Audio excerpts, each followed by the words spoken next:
types of metals. We'll start out with that.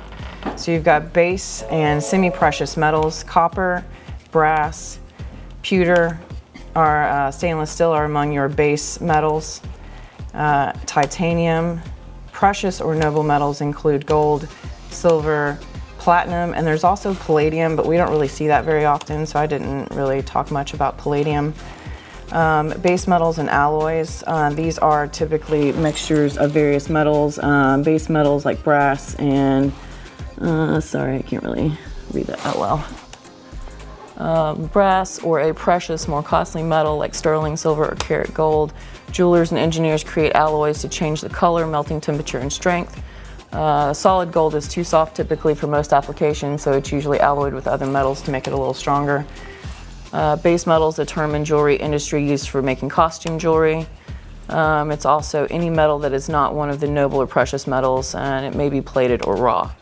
In costume jewelry, base metals are often plated with very thin layer of gold, silver, nickel, rhodium, or other metals on the surface of the bead, finding chain, or other components.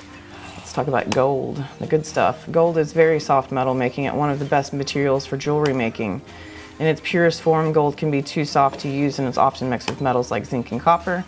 It's measured in weights, with 24 karat being the purest form of gold, 99.9%, right down to 10 karat, which is only 41.7% gold.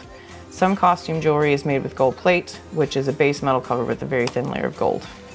And these are some of the marks that you'll find on gold. There's various marks that you'll find, including assay marks, maker's marks, manufacturer's marks, and purity marks. These marks can vary depending on their country of origin or their intended market. For example, a gold ring made in England typically will have 2 to 4 marks to include a purity mark, an assay office mark, a date mark, and a maker's mark. On the other hand, a ring produced in the USA will typically only have a purity mark and possibly a maker's mark or a mark indicating a gemstone type such as CZ for cubic zirconia or SOL for solitaire diamond. These are some of the examples of the various markings you'll find, and I have a little wallet size laminated one for each team to take with them today. So you've got 18 and 14K. These tell you how many gold parts there are in relation to the other metals mixed in.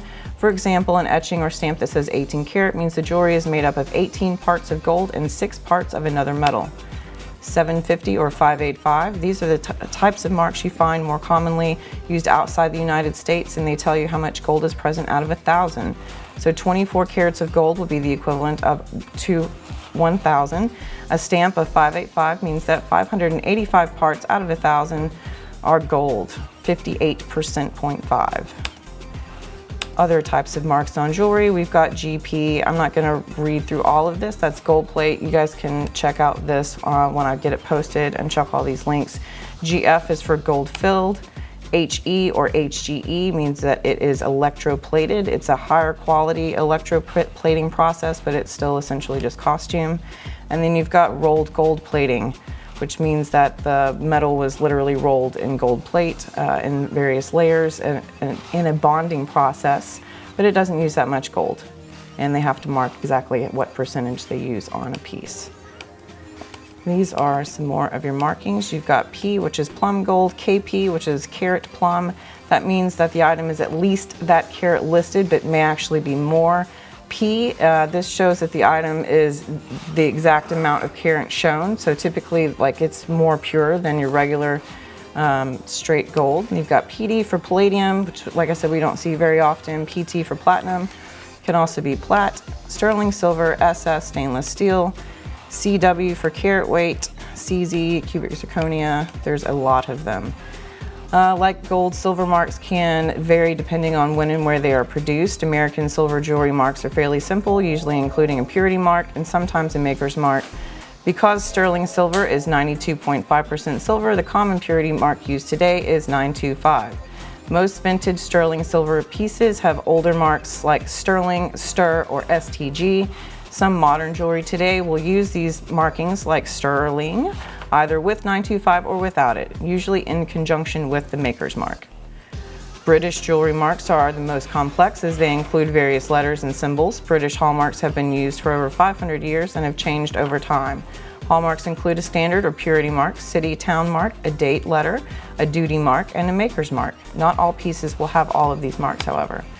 Common silver marks include 800, 850, 900, 925, 950, and 999. And here are some examples of various types of silvers that you'll find. Coin silver is 900, European silver, or sometimes called German silver, is 800, sterling silver, of course, and then silver plate. And you've got your platinum marks. You don't see these as often, and there's not quite as many of them, and they're fairly straightforward. PT or plat followed by one of the following numbers will indicate the purity: 850, 900, 950, or 999. These are some examples of your international hallmarks, and I again have links for everybody to find all of these various markings. So if you come across a piece with one of these marks that you don't recognize, you can cross-reference. So once you've gone through all these various things and you've determined what type of metal your jewelry piece is made from, you can then more easily determine the value of your piece. There are many applications you can download to give you a real-time market value for precious metals. One application I found useful and was recommended to me is the Scrapit application by Kitco. You can download this application from your Google Play App Store or the Apple Store, and the application gives you current market values for gold, silver, and platinum, and will allow you to approximate a value for your piece. So when you're out at an estate, you can get a weight on whatever piece you've got, look it up, and this site will tell you for each type of gold, 14K, platinum, 10K, whatever you've got, how much it's worth per ounce. And then we've got our links for you guys. And that concludes today's awesome presentation that I ran through, hopefully.